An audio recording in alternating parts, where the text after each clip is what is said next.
We started much like many other foundations and likely many individuals who start giving. We started with education. We're very impressed by education reform efforts and by people who were interested and active in education reform communities. But as we dug deeper into the education reform landscape, it became very clear to us that you can't tackle these problems unless you tackle the integral problems that are societal, that relates to poverty and to social injustice and to political disenfranchisement and healthcare, many issues that would need to be solved in order to solve the education problem. And so that was sort of a toehold for us to really start thinking about systems. We focus on changing systems, whether they're political systems, economic systems, social systems, the systems of delivery of government services.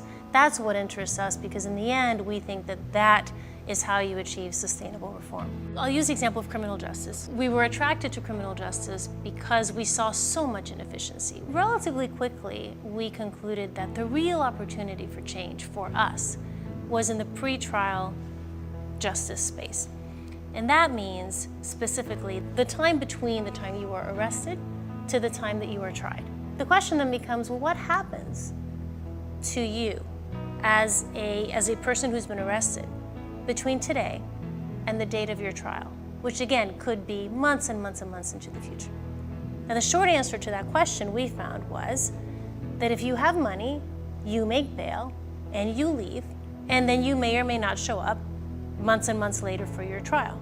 If you do not have money, you stay in jail. So we looked around and we looked at the data and we saw that millions and millions of people on any given day were in jail simply awaiting trial, only because they are not able to pay bail. Something like 80% of Harris County jail detainees at any given time are pretrial nonviolent offenders.